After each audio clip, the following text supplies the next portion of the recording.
आकाशवाणी भोपाल से प्रस्तुत हैं प्रादेशिक समाचार।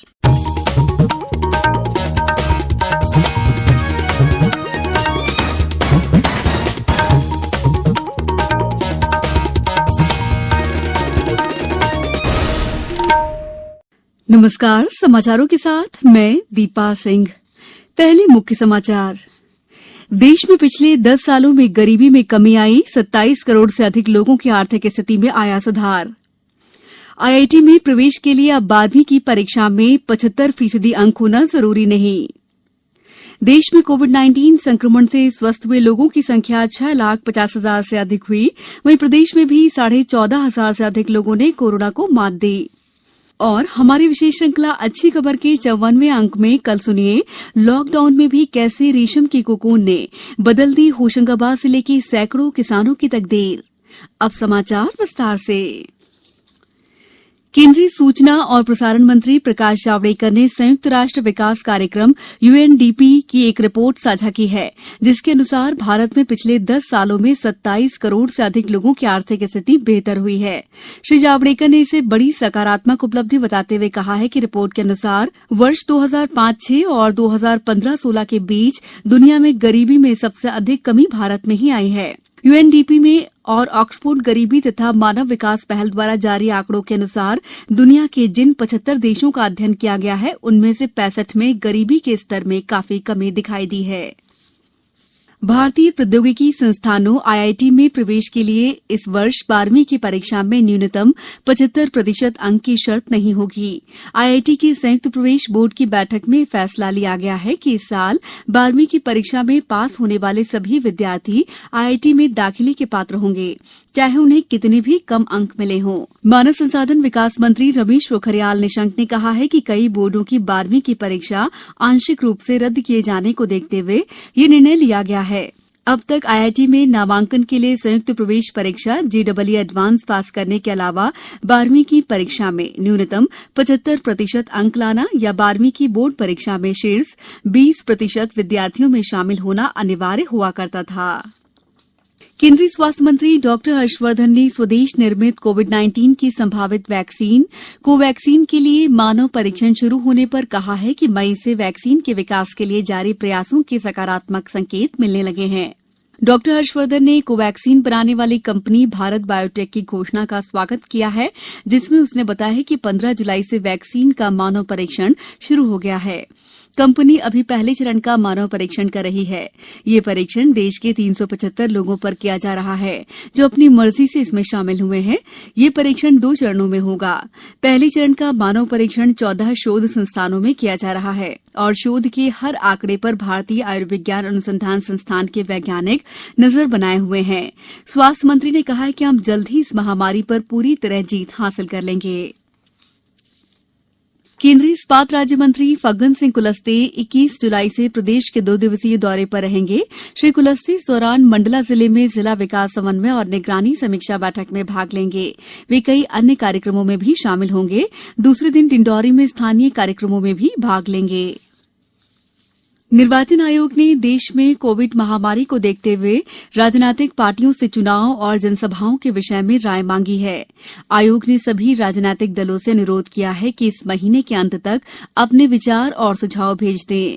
अपने पत्र में निर्वाचन आयोग ने कहा है कि इस साल बिहार में विधानसभा चुनाव और कुछ राज्यों में उपचुनाव होने हैं। महामारी की वर्तमान स्थिति में कोविड संक्रमण की रोकथाम और लोगों की सुरक्षा के लिए केंद्र और राज्य सरकार ने आपदा प्रबंधन कानून 2005 के अंतर्गत अनेक दिशा निर्देश जारी किए हैं। आयोग ने कहा है कि मास्क पहनना, सुरक्षित दूरी बनाए रखना, भीड़ वाले आयोजनों पर प्रतिबंध, लोगों के तापमान की जांच और सैनिटाइजेशन जैसे अनेक सतर्कता उपाय किए गए हैं। आयोग के पत्र में कहा गया है कि राजनीतिक पार्टियों के विचार और सुझाव के आधार पर उम्मीदवारों के प्रचार अभियान और चुनाव प्रक्रिया पर दिशा निर्देश तैयार किए जाएंगे। समाचारों में वक्त है ब्रेक का। ये समाचार आप आकाशवाणी भोपाल से सुन रहे हैं। हमारे समाचारों को अब आप कभी भी और कहीं भी अपनी सुविधा के अनुसार सुन सकते हैं। ये समाचार बुलेटिन YouTube, ट्विटर और फेसबुक पर AIR न्यूज भोपाल पेज पर सुने जा सकते हैं। इसके अलावा आप हमारी वेबसाइट newsonair.com पर या AIR न्यूज ऐप पर भी समाचार सुन सकते हैं। ब्रेक के बाद समाचारों में आपका एक बार फिर स्वागत है। केंद्र सरकार ने आज कहा कि देश में कोविड-19 संक्रमण से स्वस्थ हुए लोगों की संख्या 6,50,000 से अधिक हो गई है। इस तरह स्वस्थ होने वालों का प्रतिशत 62.93 तक पहुंच गया है। फिलहाल कोरोना के सक्रिय संक्रमितों की कुल संख्या 3,58,692 हो गई है। स्वास्थ्य और परिवार कल्याण मंत्रालय ने बताया है कि पिछले 24 घंटे में 34,884 लोग स्वस्थ हुए हैं। वहीं देश में संक्रमित मरीजों की कुल संख्या 10,38,716 हो गई है। एक दिन में 671 लोगों की मौत हो गई है। इस प्रकार कुल मिलाकर मरने वालों की संख्या 26,273 तक पहुंच गई है।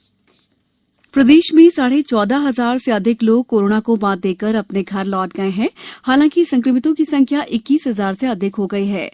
राज्य में कुल संक्रमित मामले स्वस्थ हुए लोगों की संख्या से काफी कम है। भोपाल में आज 140 मामले सामने आए हैं। कोरोना संक्रमण से एक उप पुलिस अधीक्षक की मौत हो गई, जो वर्तमान में सीआईडी में तैनात थे। देवास जिले में आज 14 लोगों की रिपोर्ट पॉजिटिव मिली है।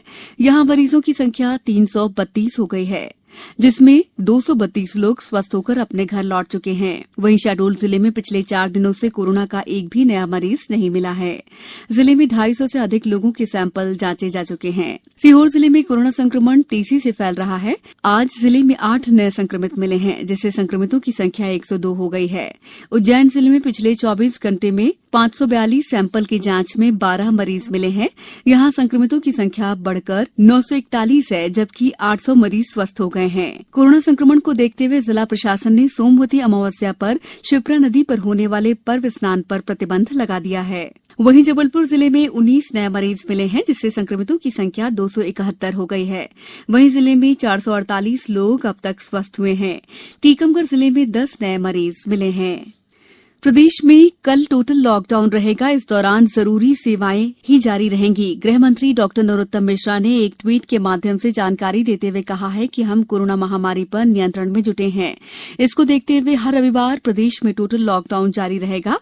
उन्होंने कहा कि अलग अलग क्षेत्रों में कोरोना वायरस संक्रमण की स्थिति को देखते हुए स्थानीय स्तर पर लॉकडाउन का फैसला लिया जा रहा है।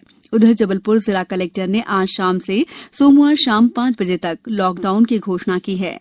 जिले की नगर निगम सीमा के अंतर्गत आने वाले क्षेत्रों में अति आवश्यक वस्तुएं जैसे दूध, मेडिकल स्टोर, पेट्रोल पंप, आवश्यक वस्तुओं की डिलीवरी की व्यवस्था जारी रहेगी। उधर बैतूल में लॉकडाउन का उल्लंघन करने पर कड़ी कार्रवाई करने के निर्देश दिए गए हैं। मंडला जिला कलेक्टर हर्षिता सिंह ने कहा है कि जिले में भी कल लॉकडाउन रहेगा।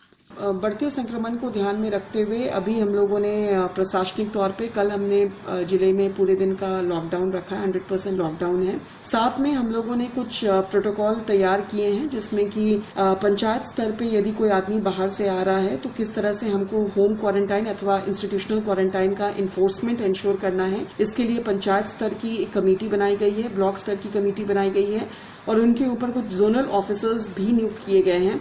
और इसका डेली बेसिस में रिपोर्टिंग फॉर्मेट्स और रिपोर्टिंग का पूरा प्रपत्र तैयार करके उनकी मोबिलिटी भी इंश्योर करवाई जा रही है। हमारी विशेष श्रृंखला अच्छी खबर के 54वें अंक में कल प्रादेशिक समाचारों में सुनिए, लॉकडाउन में भी कैसे रेशम के कोकून ने बदल दी होशंगाबाद जिले के सैकड़ों किसानों की तकदीर। अच्छी खबर में आप हर रविवार रूबरू होते हैं प्रदेश के किसी भी इलाके की उस खबर से जो सकारात्मक है और समाज को दिशा देने में मददगार हो सकती है। अब कुछ समाचार संक्षेप में। केंद्रीय मंत्री नरेंद्र सिंह तोमर के छोटे भाई अजय प्रताप सिंह तोमर के निधन पर मुख्यमंत्री शिवराज सिंह चौहान ने शोक जताया है। सतना जिले में उमस भरी गर्मी से लोग परेशान हैं, जिससे मौसमी बीमारियां भी बढ़ रही हैं। शहडोल पुलिस ने नशे के खिलाफ विशेष अभियान चलाया है। इसके तहत नशीली दवाओं और गांजे के अवैध कारोबार के 72 मामले सामने आए हैं। सीहोर जिले में डेंगू और मलेरिया रोकथाम तथा जन जागरूकता के लिए रथ के जरिए बचाव और सावधानियों के संबंध में जानकारियां दी जा रही हैं। खंडवा जिले में वन मंत्री कुंवर विजय शाह ने कोविड-19 के मामलों के बारे में समीक्षा बैठक ली। गुना जिला कलेक्टर ने स्वास्थ्य विभाग की समीक्षा बैठक में नगरीय निकायों में व्यवस्थाओं और स्वच्छता का जायजा लिया। अंत में मुख्य समाचार एक बार फिर। देश में पिछले 10 सालों में गरीबी में आई कमी, 27 करोड़ से अधिक लोगों की आर्थिक स्थिति में आया सुधार। आईआईटी में प्रवेश के लिए अब 12वीं की परीक्षा में 75% अंक होना जरूरी नहीं। देश में कोविड-19 संक्रमण से स्वस्थ हुए लोगों की संख्या 6,50,000 से अधिक हुई। वहीं प्रदेश में भी 14,500 से अधिक लोगों ने कोरोना को मात दी। और हमारी विशेष श्रृंखला अच्छी खबर के 54वें अंक में कल सुनिए लॉकडाउन में भी कैसे रेशम के कोकून ने बदल दी होशंगाबाद जिले के सैकड़ों किसानों की तकदीर। इस बुलेटिन में बस इतना ही। घर में रहिए, सुरक्षित रहिए और सुनते रहिए आकाशवाणी। नमस्कार।